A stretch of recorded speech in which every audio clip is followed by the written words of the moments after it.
touch their lives through his music. Joining me via Skype, and I think we've heard a lot from fellow musicians. We're catching up with a long-time Johnny Clegg super fan, I'd say, Bridget van Oerle. Bridget, a very good evening to you and welcome to News at 9. Thank you for being with us. Thank you for having me.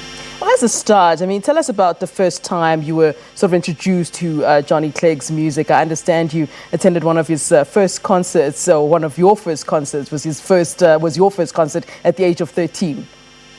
Yes, my aunt and uncle took me to the Colosseum. In those days, it was in the middle of Johannesburg, and we went off to a DeLuca concert. It was incredible. I was 13. It was about 1980. I've given my age away, but I'll never forget the vibe, the energy. Just being in a multicultural, multi-diverse audience was incredible. And listening to DeLuca for the first time, then I've been hooked for my whole life. Now, you know, how would you say, Johnny Clegg, his music, and even at the time of DeLuca, how would you say all of that sort of touched your life? I mean, his music was more than just music, wasn't it? It was a sort of political statement, though he didn't want to be called an activist. But I think it's fair enough to kind of use that word in some cases. I think Johnny was a huge activist. I think his music changed a lot of our lives, and I think the messaging in his music was really, really important.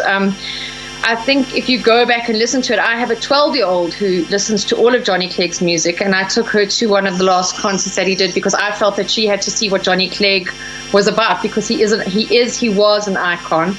I also think that his messaging in his music was imperative for what was happening in this country as well.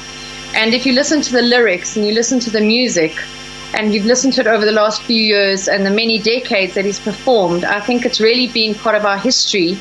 And what he studied with his anthropology and the messaging in the music was vital as well for what was happening in our country. Now, I understand at some point you had the great privilege of working with him briefly. I mean, how was that for you, where you sort of admire a person and then at some point you get to sort of work with that person? What was that like? And how was he really as a person? How would you describe him?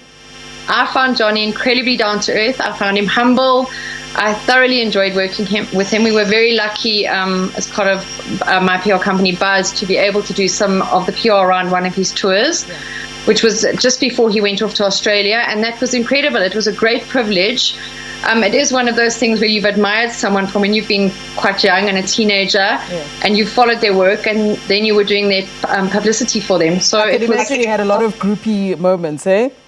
Well, you kind of have to hold yourself back sometimes and go, okay, this is now we kind of on a par because you're doing the publicity for someone. But it was incredible working with him, and he was just really a generous person. All right, Bridget, a great pleasure talking to you. Thank you very much for joining us on News at 9. That's a long-time Johnny Clegg fan, Bridget van Oerle.